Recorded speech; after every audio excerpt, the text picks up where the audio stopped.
2025년 8월 31일 오순절 후 12번째 주일 예배를 드리겠습니다. 여호와의 이름을 찬양할지어다. 그의 이름이 홀로 높으시며 그의 영광이 땅과 하늘 위에 뛰어나심이로다. 그가 그의 백성의 뿔을 높이셨으니 그는 모든 성도 곧 그를 가까이하는 백성 이스라엘 자손의 찬양받을 이시로다. 할렐루야. 하나님은 영이시니 예배하는 자가 영과 진리로 예배할지니라. 아멘. 기도합니다. 참 좋으신 하나님 아버지, 거룩한 주일 예배하게 하시니 감사합니다. 한여름 지치고 힘들었던 저희들의 몸과 마음을 새롭게 하시고 더욱 거룩하고 깨끗한 마음으로 하나님을 섬길 수 있도록 인도하여 주옵소서. 우리의 입술을 열어 영광 중에 계신 주님을 찬양하게 하시고 우리의 귀를 열어 자비로운 주님의 음성을 듣게 하시며 우리의 눈을 열어 보좌에 앉으신 주님의 얼굴을 뵙게 하옵소서. 예배의 주인이 되시는 예수 그리스도의 이름으로 간절히 기원하옵나이다. 아멘.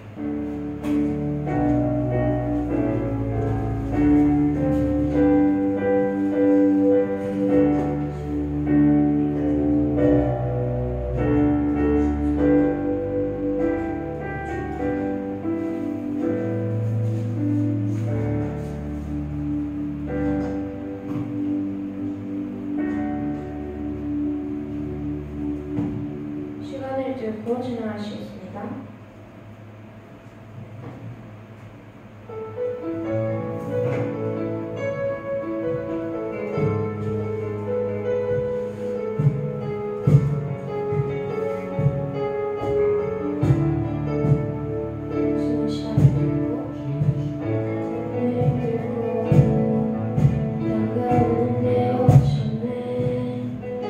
우리 없는 하나님 같지 않아.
또 예배할 수 있음에 감사합니다.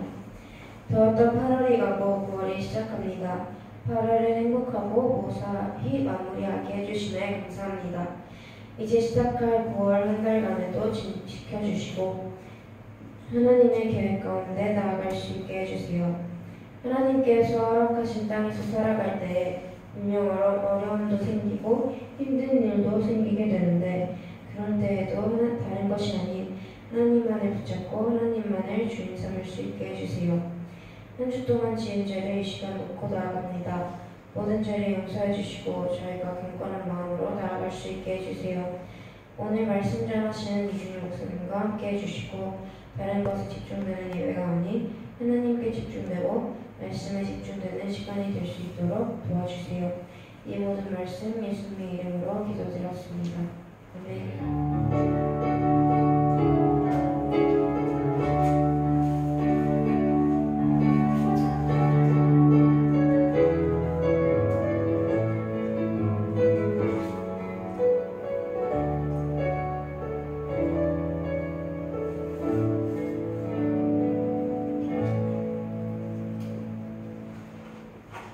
오늘 우리에게 주신 하나님의 말씀은 사도행전 13장 44절에서 52절의 말씀입니다. 사도행전 13장 44절에서 52절의 말씀을 한 절씩 교독하도록 하겠습니다. 기록된 하나님의 말씀입니다. 그 다음 안식일에는 온 시민이 거의 다 하나님의 말씀을 듣고자 하여 모이니 유대인들이 그 무리를 보고 시기가 가득하여 바울이 말한 것에 반박하고 비방하거늘 바울과 바나바가 담대히 말하여 이르되 하나님의 말씀을 마땅히 먼저 너희에게 전할 것이로되 너희가 그것을 버리고 영생을 얻기에 합당하지 않은 자로 자처하기로 우리가 이방인에게로 향하노라.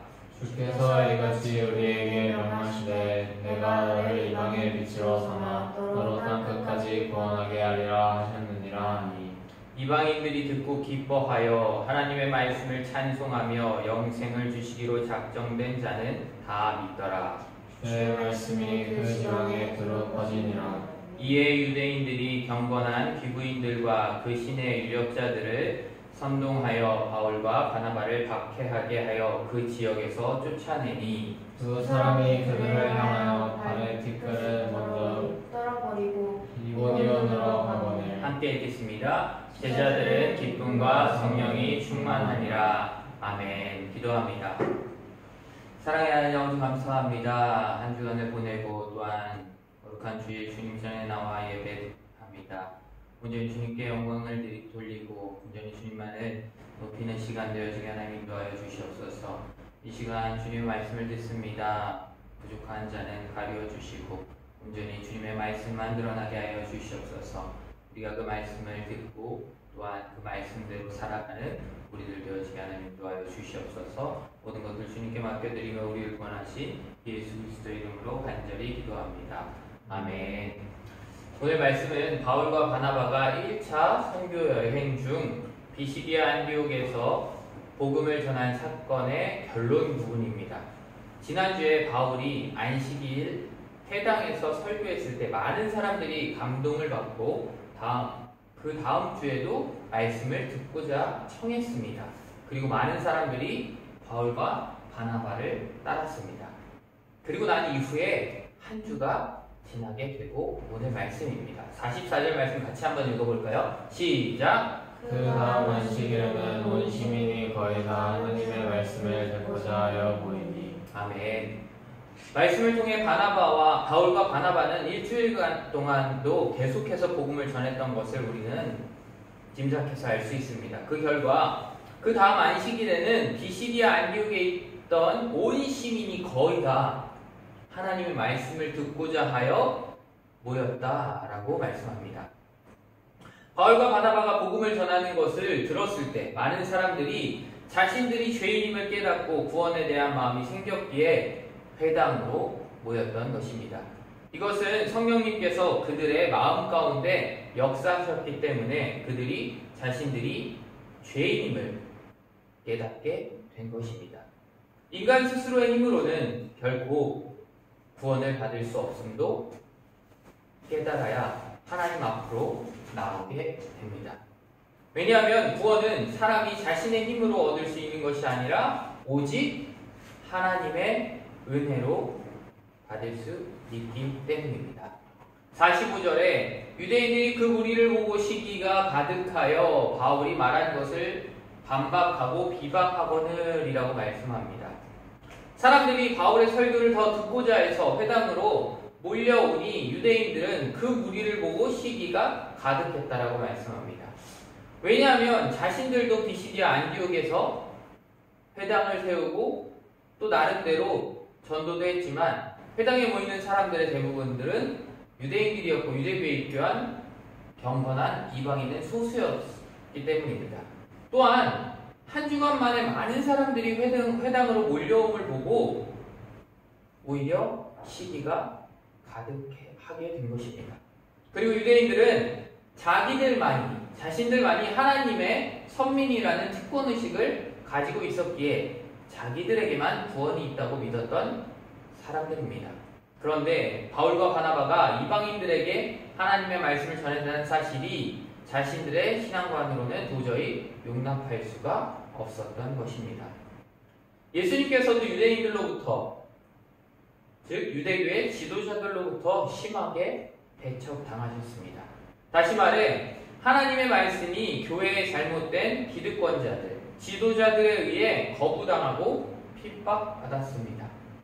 이곳 회당에서 먼저 신앙생활을 하던 유대인들은 시기가 가득하여져서 바울이 말하는 것을 반박하고 비방합니다. 그런데 바울이 말하는 것은 다른 것이 아닌 복음이었습니다.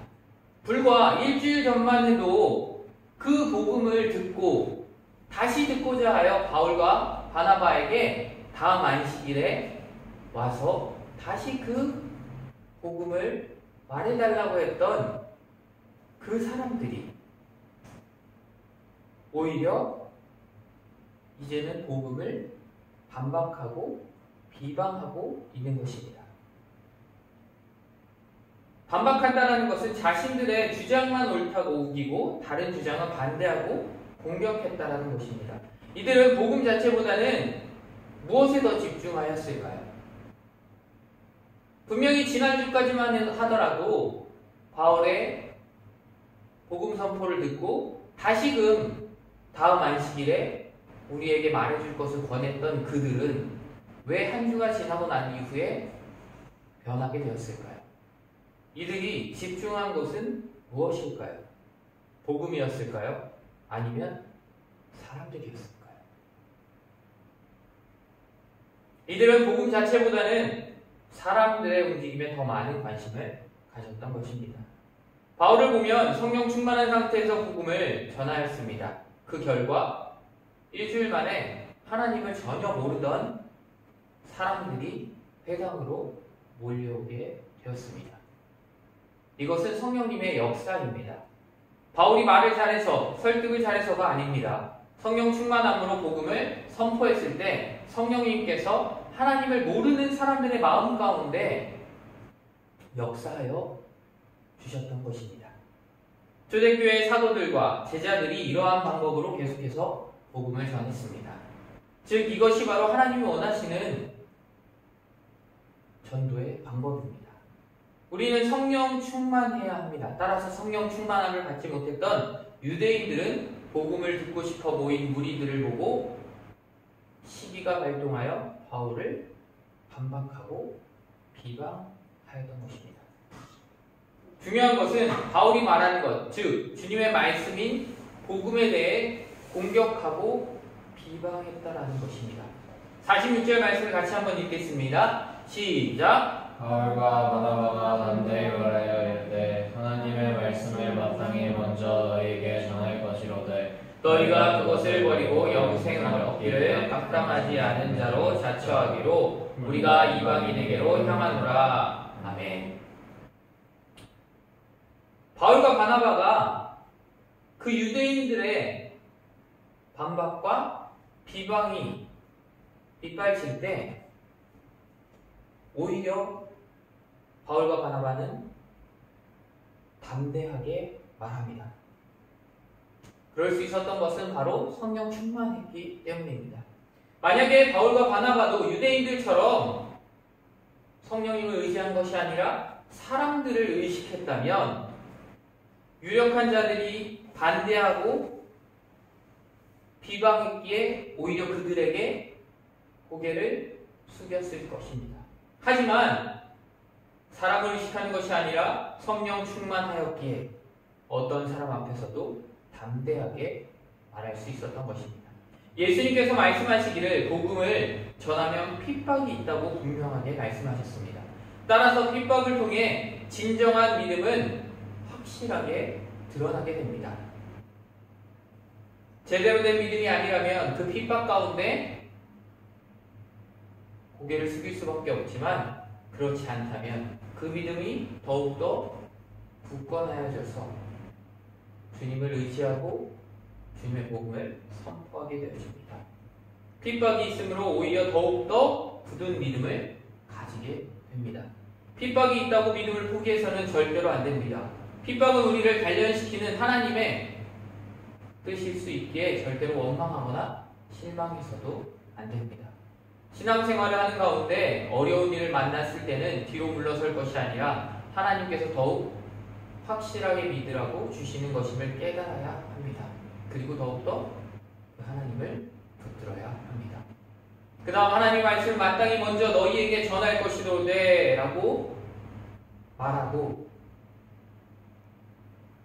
있는 것은 성경의 복음은 가장 가까운 곳에서부터 전하라고 예수님께서 분명하게 말씀하셨습니다.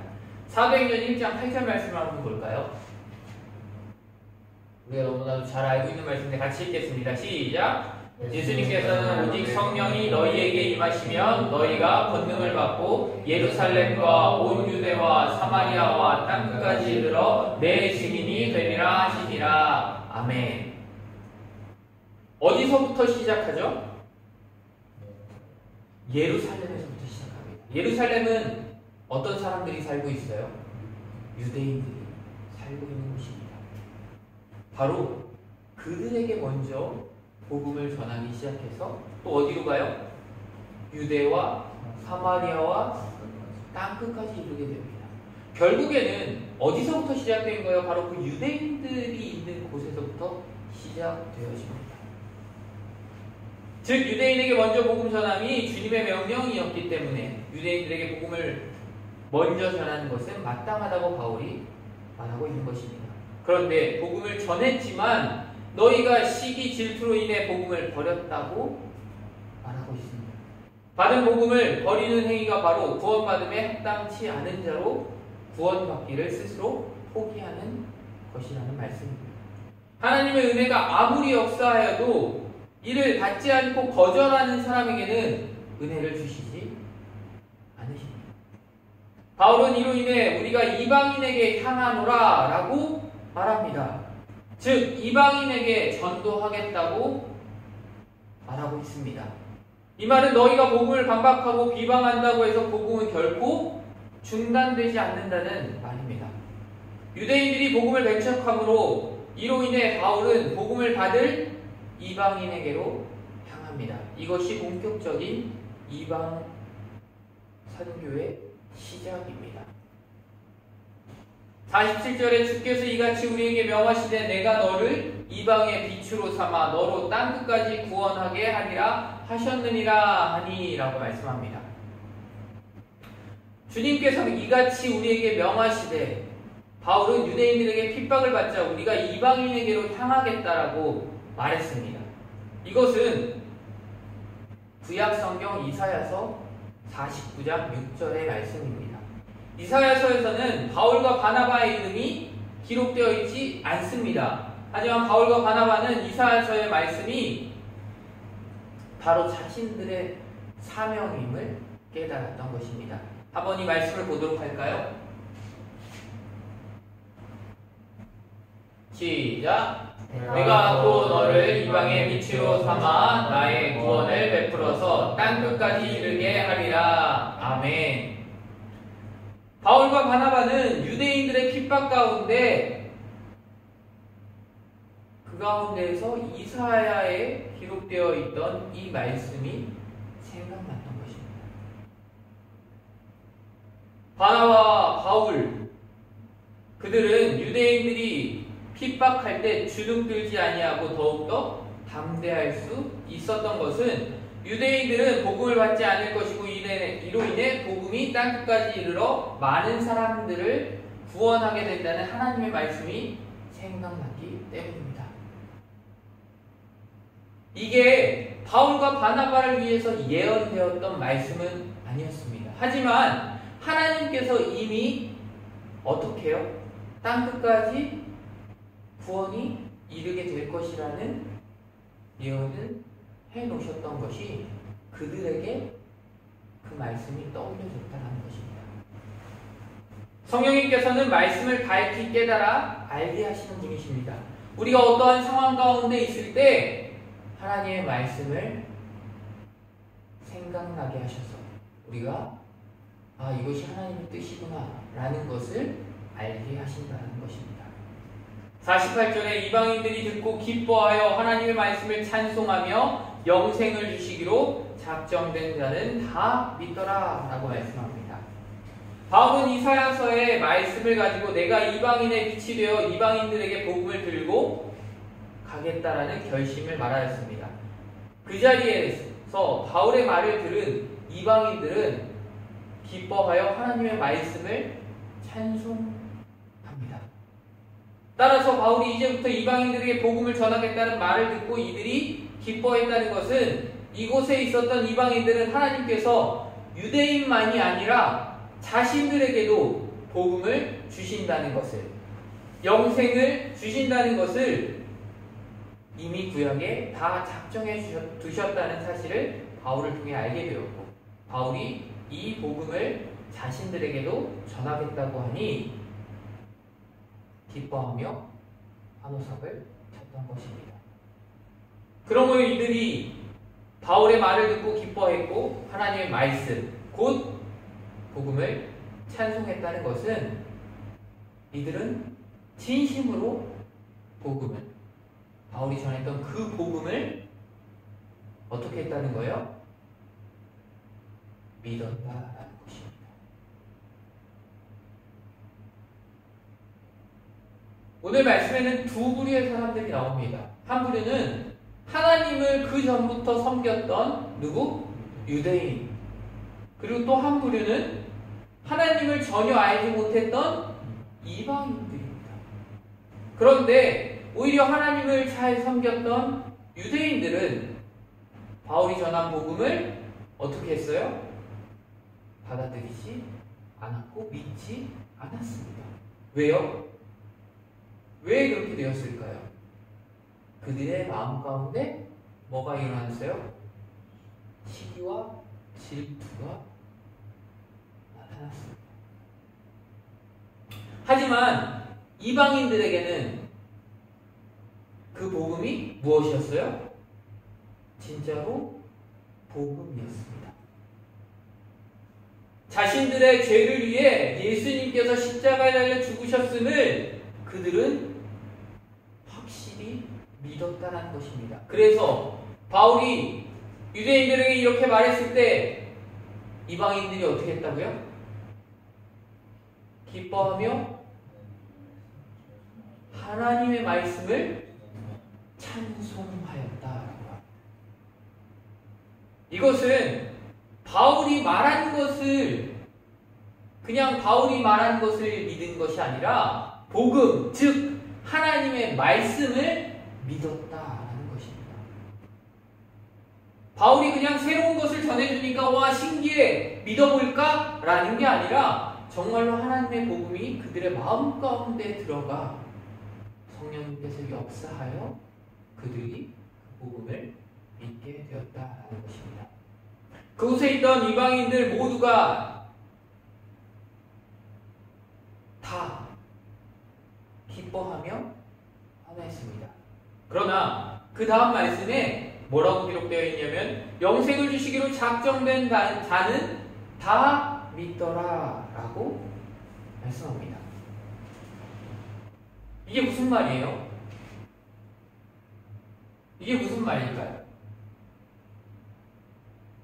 그곳에 수많은 그 비시디아 안디옥에 있었던 온 시민이 거의 대부분의 사람들이 그곳에 모였다고 했습니다. 하나님을 전혀 몰랐던 사람들이 복음을 듣고 바울을 따라 회당으로 왔다는 것입니다. 근데 자신들에게도 구원이 있다는 것을 듣고 기뻐하고 하나님을 찬송합니다. 근데 거기에 모두 모여있던 사람들이 전부 다 하나님을 믿었다라는 것은 아니라는 것입니다. 어떤 자만 하나님께서 어떻게 하신 분? 어떻게 한 사람? 작정한 사람들은 다 복음을 믿었다라고 합니다. 그 중에 그러면 믿지 못했던 사람들도 있었다라는 겁니다. 구원은 하나님의 전적인 은혜입니다. 작정되다에 해당하는 원어는 테다그노 그메노이의 원형 타소를 말합니다. 타소는 지명하다, 지정하다라는 의미입니다. 즉 직권이나 마음의 결정에 의해 정하는 것을 말합니다. 로마서 13장 1절을 한번 잠깐 보도록 하겠습니다. 같이 읽겠습니다. 시작! 각 사람은 위에 있는 권세들에게 복종하라. 권세는 하나님으로부터 나지 않음이 없나니 모든 권세는 다 하나님께서 정하신 바라. 아멘. 뭐라고 말씀하고 계시죠? 지금 모든 권세는 다 하나님께서 정하신 바라라고 얘기해요. 그러면 하나님의 주권 아래 없는 것이 있을까요? 없다는 겁니다. 권세가 뭐예요? 다스리는 것. 다스리는 힘이죠.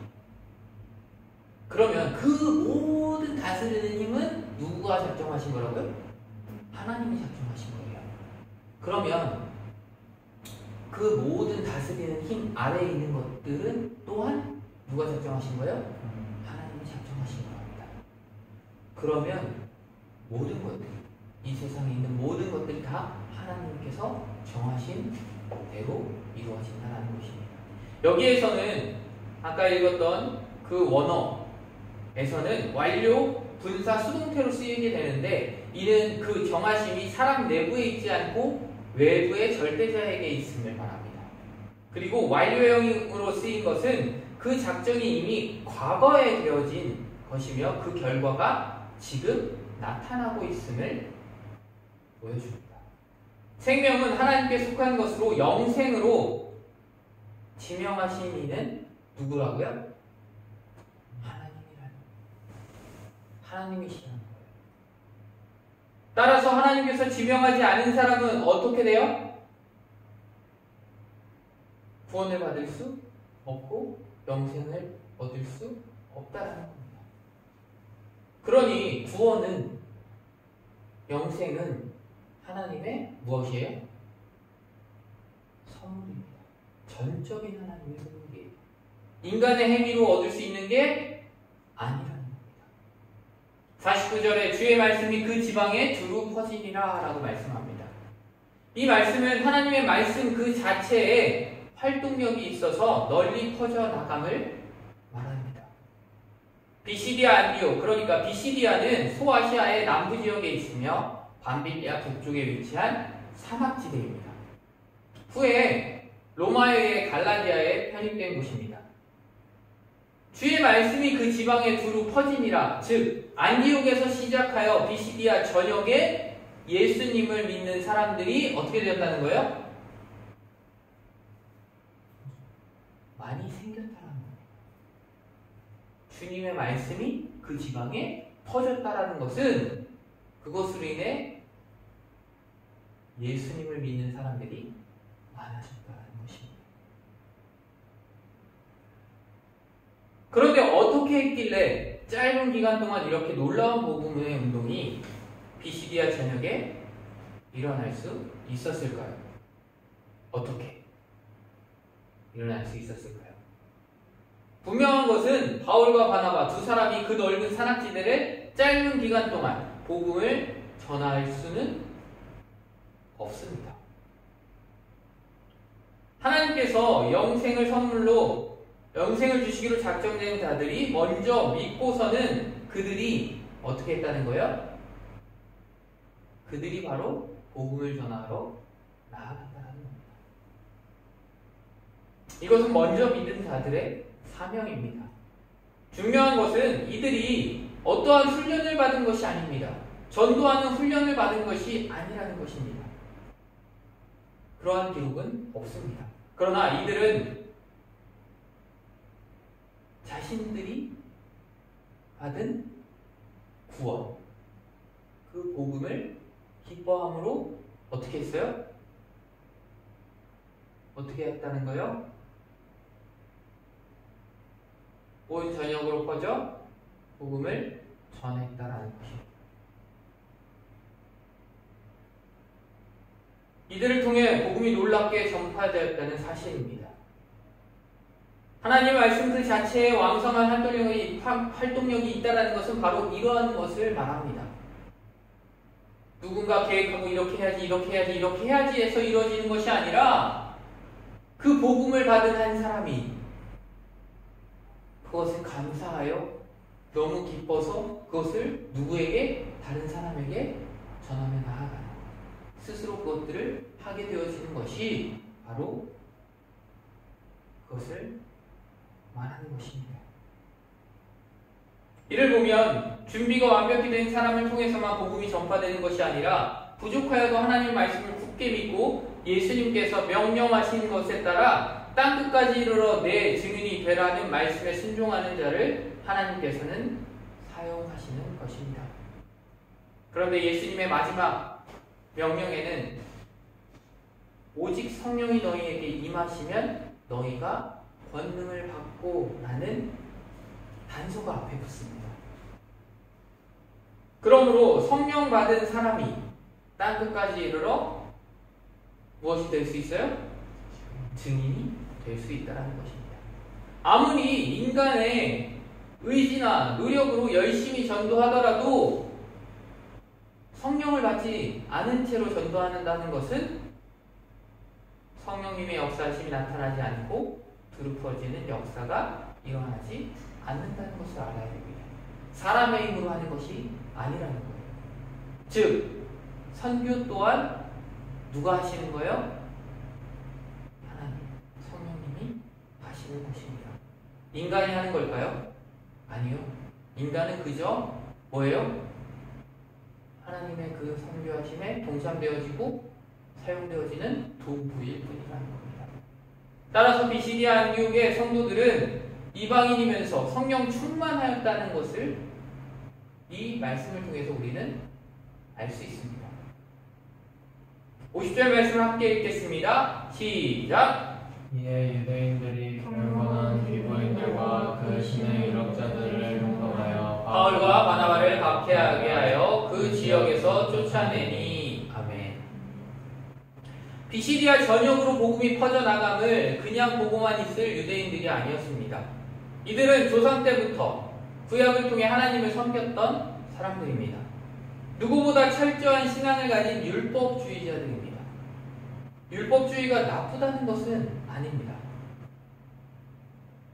하지만 예수님께서 메시아이신, 즉 그 복음을 배척하는 것은 잘못된 것이라는 것입니다. 하나님의 놀라운 역사가 불같이 온 지역으로 퍼져나가고 영광된 복음의 능력이 나타나니 유대인들의 마음은 어떠했어요? 이 말씀을 통해서 보면 어떠했을 것 같아요? 유대인들의 마음은 어땠을까요? 유대인들의 마음 어땠어요? 이들이 어땠을까요? 유대인들 마음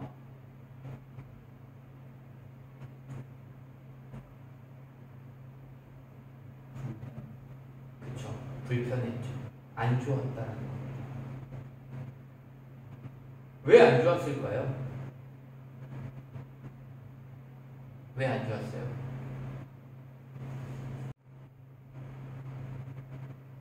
많은 사람들이 하나님을 믿고 예수 그리스도를 믿는다는 것이 왜 유대인들에게는 안 좋은 것이었을까요?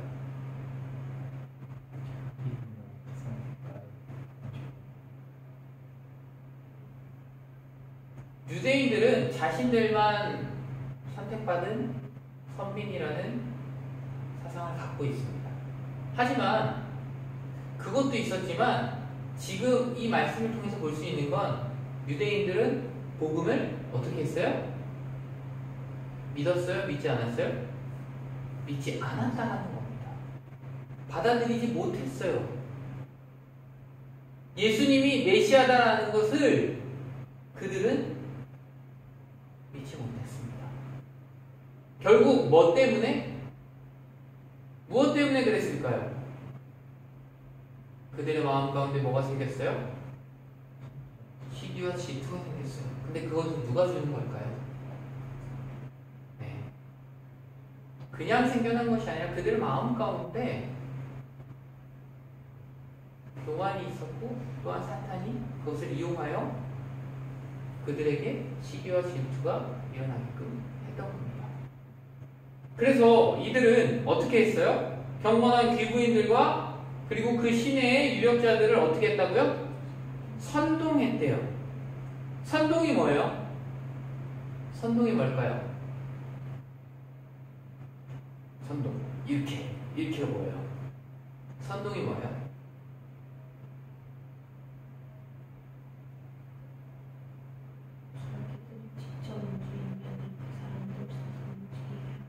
그 사람들을 써서 움직이게 하는 것. 네. 뭐냐면 바로 선동이라는 건 그들을 내가 원하는 방향. 맞아요. 지금 현재 많이 얘기하고 있는 가스라이팅이랑 똑같은 거예요. 내가 원하는 걸 그들에게 주입시켜서 그들이 그걸 따라하게끔, 그들이 행동하게끔 하는 것입니다. 선동을 하려면 사람을 거짓말로 속여야 해요. 뭐라고 속였을 것 같아요? 바울과 바나바가 하는 것은 무엇이라고 했을까요? 말하는 것은 거짓이야 라고 했겠죠. 왜요? 그것이 진리의 경우에 어떻게 돼요? 그들을 쫓아낼 수가 없으니까요. 자신들의 자리를 지킬 수가 없다고 생각했기 때문입니다. 이 다음 장에 우리가 보게 될 건데 14장 2절에도 이렇게 나타납니다. 이렇게 말씀하는데 순종하지 아니하는 유대인들이 이방인들의 마음을 선동하여 형제들에게 악감을 품게 하거늘 이라고 말씀합니다. 순종하지 아니하는 유대인들이 이방인들의 마음을 선동했대요. 이거 14장에서 보게 될 건데 말 그대로 하나님의 뜻에 순종하지 않는 자를 이용하여 악감, 즉 악하게 생각하는 감정을 가지도록 선동했다는 겁니다. 유대인들은 경건한 귀부인들과 그곳의 유력자들을 선동하였습니다. 바로 영향력 있는 사람들을 움직였다라는 것입니다. 여기에 경건한 귀부인들이라는 말은 이방인으로서 복음을 받은 사회적으로 지위를 가졌던 부인들을 말합니다. 여기서 말한 복음이라는 건 그리스도가 메시아라는 것을 얘기하는 게 아니라 뭐냐면 그 전에 유대교에 들어온 사람들을 이야기합니다. 그 말은 뭐예요? 경건한 이방인이라고 얘기하는 누구와 같은 사람인가요? 고넬료와 같은 사람입니다. 그러니까 하나님을 경외하는 사람이죠. 하나님의 말씀을 잘 따랐던 사람이라는 거예요. 이 사람들이 먼저 회당에 있었던 사람들이에요. 사회적으로 지위를 가졌던 부인들을 말합니다. 이들은 자신들보다 훨씬 이전부터 하나님을 믿었고 철저하게 율법적인 생활을 하는 유대인들이 와서 하나님의 말씀으로 그들을 속이니 어떻게 됐어요? 그들이 속게 되어진 겁니다. 그 다음 그 신의 유력자들이란 비시디와 안티옥에서 세력을 가진 사람들을 말합니다. 즉 공권력을 가진 사람들인데 바울과 바나바를 박해하고 그 지역에서 쫓아내었다고 하니 박해하는 일은 누구나 할 수 있죠. 박해하는 일은 누구나 할 수 있어요. 근데 쫓아내는 일은 누구나 할 수 있나요? 지금 보면 그 회당에 있었던 유대인들 많진 않았지만 그 유대교에 입교한 이방인들 그들을 제외하고 그 시내에 있던 수많은 사람들이 어떻게 했어요? 그 이방인들이 복음을 어떻게 했다고 했어요? 믿었어요. 그렇다고 하면 바울과 바나바를 그냥 쫓아낼 수 있을까요? 자신들보다 훨씬 더 많은 사람들이 그들을 따르는데요. 여기서 안디옥에서 쫓겨나는 것은 바로 그 지역 안에서 힘 있는 사람, 권력, 어떻게 보면 공권력이라고 하는 그 안을 지금으로 따지면 공권력이 뭘까요? 경찰, 군인, 이런 사람들의 힘입니다. 그런 것을 가지지 않았으면 바울과 바나바를 쫓아낼 수가 없다는 겁니다. 안디옥에서 쫓겨남으로 바울과 바나바는 그곳을 떠나 다른 곳으로가 복음을 전하게 됩니다. 박해가 없었다면 바울과 바나바는 어떻게 되었을까요? 그곳에 아마 새롭게 복음을 받아들인 이방인들과 함께 교회를 세우고 계속해서 뭘 했을까요? 네, 하나님의 말씀을 가르치는 일들을 했겠죠. 아마 그곳에 머물렀을 것입니다. 그렇게 되면 복음이 어떻게 돼요? 더 나아가지 못하고 또 거기서 머무르게 됩니다. 바울과 바나바가 쫓겨났다고 해서 그 지역의 복음이 중단되었을까요? 아닙니다. 복음을 받은 사람들이 계속해서 복음을 전했습니다. 그리고 바울과 바나바는 다른 곳으로 가서 복음을 다시금 전하게 됩니다. 이 모든 것이 성령님의 인도하신 가운데, 하나님의 계획하신 가운데 이루어졌습니다.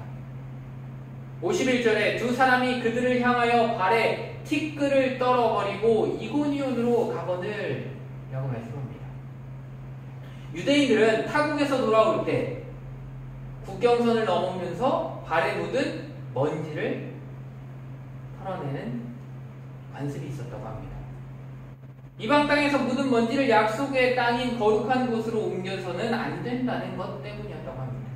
그런데 이 두 사람, 바울과 바나바가 이렇게 한 것은 관습에 따랐다기보다는 유대인 너희들이 계속해서 복음을 배척한다면 멸망하게 될 것이다 라는 경고적 의미에서 했던 것입니다. 또한 그 핍박자들의 멸망당함에 대하여 우리는 책임이 없다라는 뜻이기도 합니다. 예수님께서도 제자들에게 마태복음 10장 14절에서 15절에 이렇게 말씀합니다. 같이 한번 볼까요?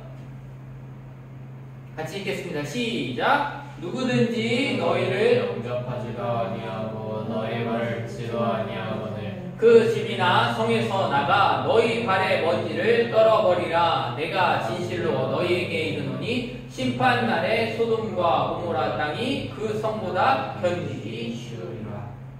아멘. 예수님이 제자들에게 하신 말씀이에요. 너희를 영접하지도 아니하고 너희 말을 듣지도 아니하거든 어떻게 하라고요? 그 집이나 성에서 나와서 어떻게 하라고요? 너희 발에 먼지를 떨어버리라. 그러고 난 이후에 예수님께서 뭐라고 말씀하세요? 심판날에 소돔과 고모라 땅이 그 성보다 견디기 쉽겠다라고 얘기해요. 소돔과 고모라는 어떻게 됐어요? 멸망했죠. 멸망했어요. 근데 복음을 받아들이지 않은 그 성에 있는 사람들은 오히려 어떻다고요? 소돔과 고모라보다 더 심하다. 더 어떻게? 심판날 더 그들이 힘들 것이라는 것을 이야기하는 것입니다.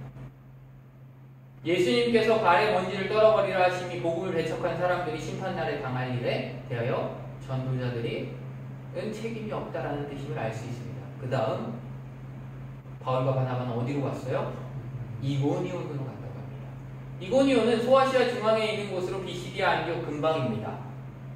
바울과 바나바는 소아시아 남부의 중앙지역으로 이동했습니다. 자, 보시면 안디옥에서 시작해서 배를 타고 살라미니 그리고 바보로 이어 또다시 배를 타고 어디로 가요? 이탈리아로 가서 어디로 가요? 버가에를 통해서 비시디아 안디옥으로 가게 됐어요. 그 다음에 지금 이동하는 곳이 어디라고요? 이고니온입니다. 이고니온은 소아시아 남부 중앙에 위치한 곳으로 현재의 지명은 터키 코냐입니다. 그리스 로마 제국 당시에는 루가오니아의 수도였고 교통 요충지로 상업이 매우 발달된 도시였습니다. 신약 시대 때는 비시디아 안디옥, 루스드라, 더베와 더불어 갈라디아의 로마 영토에 속했습니다. 52절 말씀을 같이 한번 볼까요? 시작! 제자들은 기쁨과 성령이 충만하니라. 아멘. 여기서 제자들은 어떤 사람들을 얘기하는 걸까요? 여기에 제자들은 누구를 얘기해요?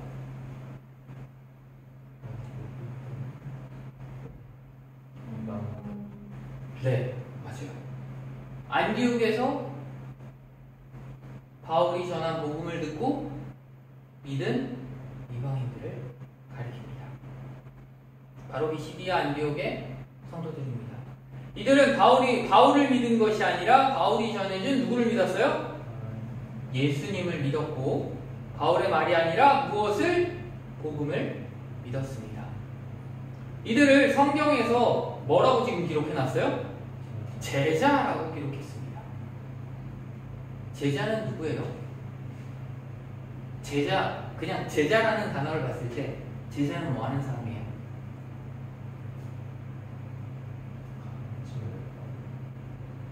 누구의 가르침을 받아요? 스승의 가르침을 받아서 어떻게 하는 사람이에요? 맞아요. 그 가르침을 따르는 사람입니다. 그 이야기는 무엇이냐면 예수님을 따르는 사람이라는 거예요. 예수님의 말씀을 따르는 사람, 바로 그들을 제자라고 합니다. 우리도 말씀을 전하는 사람이 아니라 말씀, 즉 복음 자체를 믿어야 하나님 앞에 올바른 신앙인이 될 수 있습니다. 즉 예수님이 말씀하신 그 말씀을 따라 우리도 살아야 합니다. 그러면 사람이 아니라 오직 하나님께만 영광을 돌리게 됩니다. 현대의 기독교인들이 실패하는 요인 중에 하나는 사람을 의식하다가 실패하는 경우가 참 많습니다. 외식적인 신앙은 하나님께 무서운 책망을 받습니다. 원수까지도 사랑하라고 하신 예수님께서 저주하신 일이 있는데 바로 외식하는 바리새인들을 향해서 하셨습니다. 그만큼 우리의 신앙에서 외식은 잘못된 것임을 깨달아야 합니다. 외식이 뭐예요?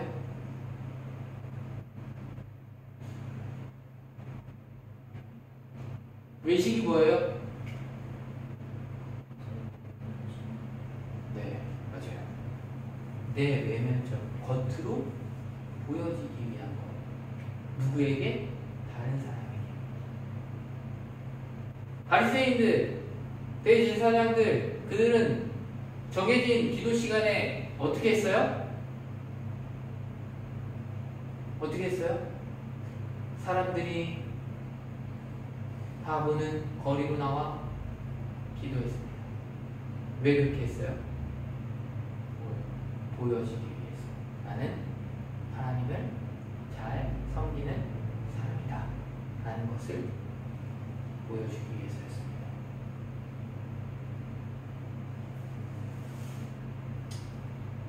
우리의 신앙에서 외식은 잘못된 것임을 분명하게 깨달아야 합니다.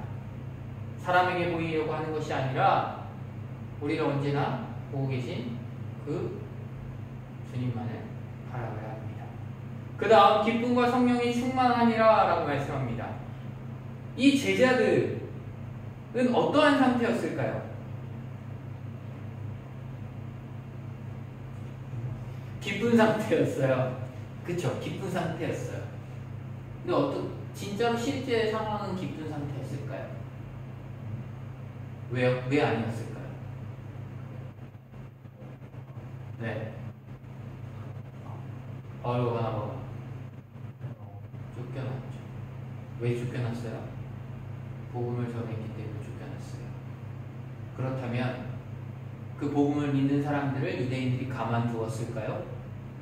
그들 또한 유대인들이 핍박하고 못살게 굴었을 겁니다.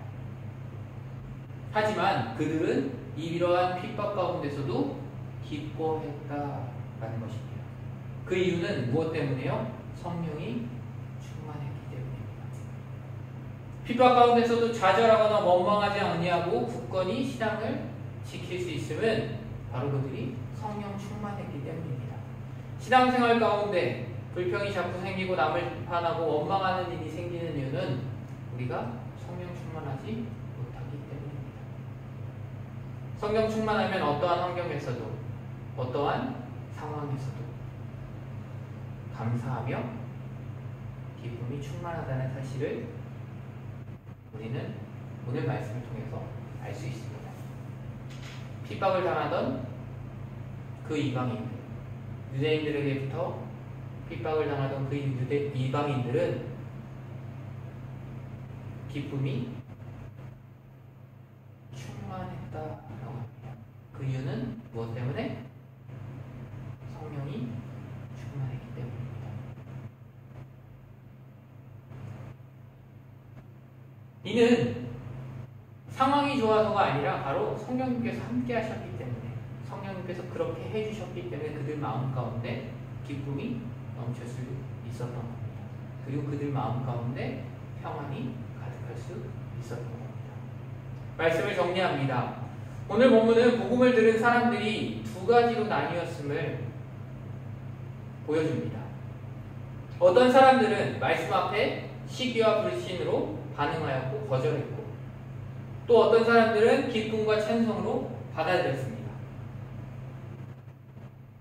복음을 대하는 태도는 곧 우리의 삶을 결정합니다.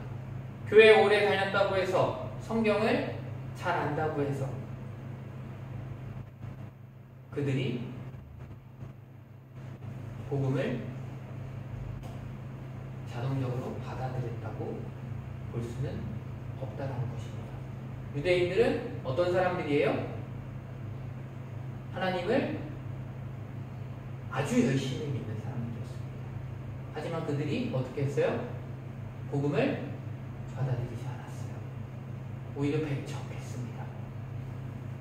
오히려 말씀을 들을 때마다 내 안에 있는 교만과 자기의 의가 말씀을 가로막고 있지는 않은지 늘 우리의 마음 상태를 점검해야 합니다. 혹시 우리는 유대인들처럼 내 자리를 잃을까 두려워하며 복음을 방해하고 있지는 않은지 또한 돌아봐야 합니다. 혹은 내 마음속 깊은 곳에 시기와 비교의식 때문에 남의 은혜를 바라보며 불편해하는 마음은 없는지 또한 돌아봐야 합니다. 복음을 거절하는 가장 큰 이유는 사실 내 안에 교만과 불신 때문입니다. 그러나 하나님의 은혜로 말씀을 기뻐하며 믿는 자에게는 참된 생명이, 영생이 주어졌습니다. 복음은 내 능력으로 붙잡는 것이 아니라 하나님께서 먼저 우리를 택하시고 불러주셨기에 가능한 것입니다. 그렇기에 구원받은 사람의 삶은 감사와 찬송으로 가득할 수밖에 없습니다.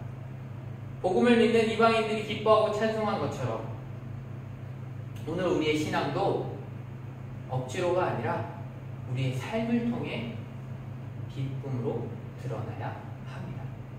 또한 복음은 결코 멈추지 않습니다. 유대인들이 거부하자 하나님은 이방인에게 복음을 전하셨습니다. 사람이 막아도 복음은 어떻게 돼요?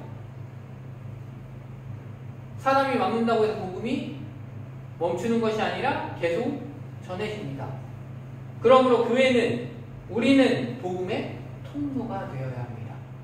우리의 가정에서, 직장에서, 이웃과 사회 속에서 하나님의 말씀을 드러내는 통로가 될 때 하나님의 구원 계획은 계속해서 이루어집니다.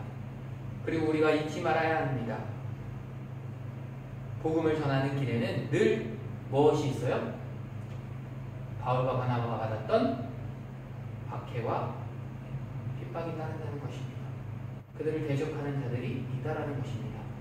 그러나 그것이 복음이 잘못되었다는 증거는 아닙니다. 오히려 사탄이 두려워하기 때문에 핍박이 나게 됩니다. 그럼에도 불구하고 제자들이 기쁨과 성령이 충만하였다고 기록된 것처럼 우리도 성령님께서 주시는 기쁨으로 그 길을, 복음을 전하는 길을 걸어가야 합니다.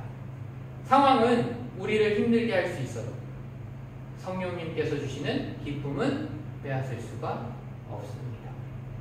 하나님께서는 오늘도 우리를 세상의 빛으로 땅끝까지 구원의 통로로 세우기를 원하십니다. 그러므로 우리가 먼저 말씀을 붙들고 그 말씀을 기쁨으로 살아내며 세상 속에 복음을 흘려보내는 사명을 감당하는 성도들이 되어야 합니다. 항상 성령 충만하여 삶 속에서 그리스도를 드러내며 기쁨으로 복음을 전하며 나아가는 우리 모두가 되기를 간절히 축원합니다. 기도하겠습니다. 사랑의 하나님, 감사합니다. 오늘도 우리를 예배의 자리로 불러주시고 사도행전의 말씀을 통하여 복음을 대하는 우리의 자세를 돌아보게 하심을 감사합니다. 주님, 복음을 들은 사람들 중 어떤 이는 시기와 불신으로 거절했고 어떤 이는 기쁨과 찬송으로 받아들였음을 보았습니다. 우리의 마음이 교만과 자기의 의로 인해 말씀을 거절하는 자가 되지 않게 하시고 항상 겸손히 복음을 붙들며 주님이 주시는 기쁨으로 나아가게 하여 주시옵소서. 하나님, 복음은 멈추지 않고 흘러가며 땅 끝에서 끝까지 전해지는 하나님의 구원 계획임을 믿습니다. 우리가 복음의 통로로 쓰임받게 하시고 가정에서나 직장에서나 이웃과 사회 가운데서도 그리스도의 빛을 드러내는 우리 모두가 되게 하여 주시옵소서. 또한 복음을 전하는 길에 박해와 어려움이 있을지라도 제자들이 성령과 기쁨으로 충만했던 것처럼 우리도 성령님께서 주시는 참된 기쁨을 잊지 않고 오직 성령 충만함으로 나아가게 하여 주시옵소서. 상황과 환경이 우리를 흔들지라도 복음의 능력과 하늘의 소망이 우리의 삶을 이끌어가게 하여 주시옵소서. 마지막 날까지 복음을 기쁨으로 붙드는 자로 살아가게 하시고 우리를 통해 하나님의 말씀이 흘러가며 많은 이들이 우리의 삶을 통해 그리스도를 보고 주님께로 나와 구원받는 역사가 있게 하여 주시옵소서. 모든 것 주님께 맡겨드리며 우리를 구원하신 예수 그리스도의 이름으로 간절히 기도합니다. 아멘. 다 함께 찬송가 520장을 찬양하겠습니다.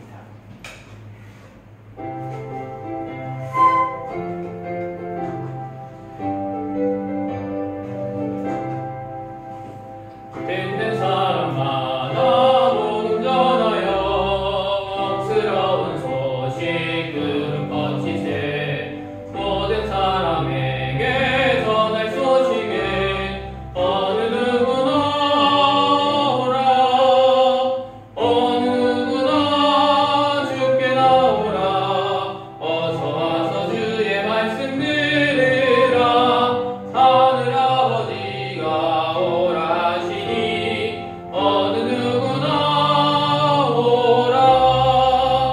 오는 사람들은 빛에 밟고서 문 열었을 때에 들어오시오. 생명길은 오직 구주 예수니 어느 누구나 오라. 어느 누구나 주께 나오라. 어서 와서 주의 말씀 들으라. 하늘 아버지가 오라 하시니 어느 누구나 오라. 언약하신 대로 이룰 것이니 누구든지 언약 받을 수 있네. 받는 사람에게 생명이로다.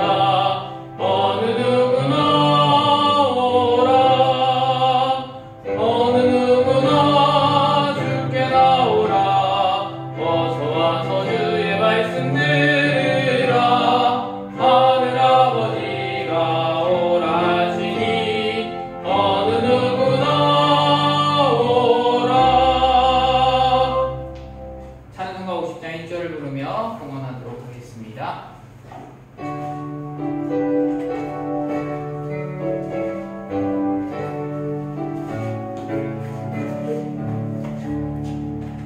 내게 있는 모든 것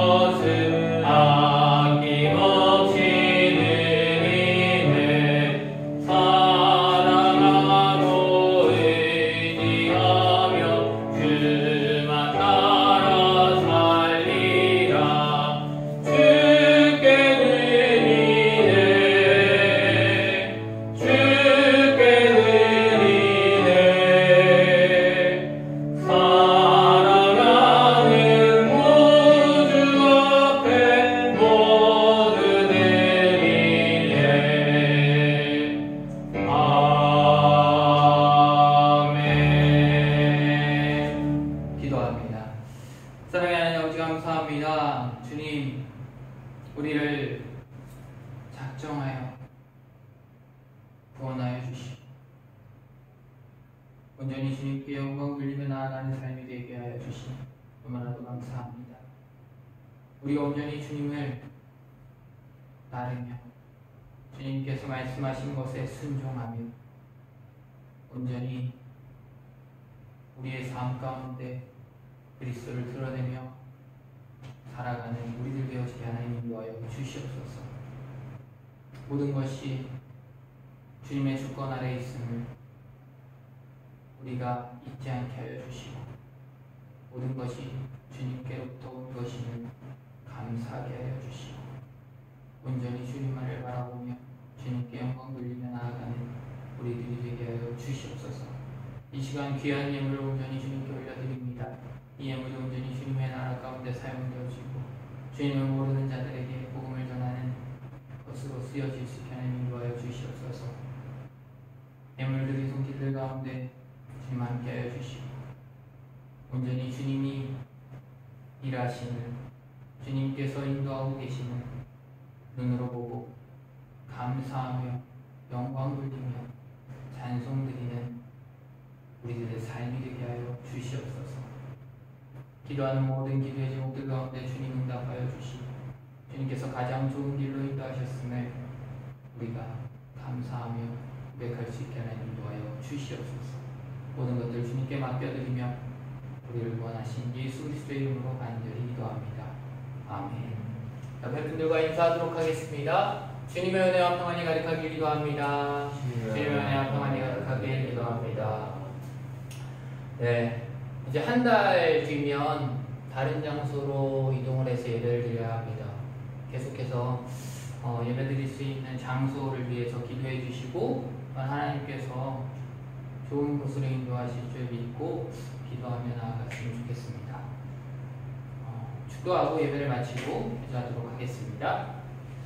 이제는 우리 주 예수 그리스도의 은혜와 하나님 아버지의 놀라우신 사랑과 성령님의 교통하시고 역사하심이 성령 충만함으로 복음을 전하며 또한 복음의 통로로 살아가기로 다짐하고 결단하는 성도님들 위해 저들의 삶 속에 가정 속에 또한 자녀들과 교회에 또한 이 슬로베니아 가운데 이제로부터 영원토록 함께 하시기를 간절히 축원하옵나이다. 아멘.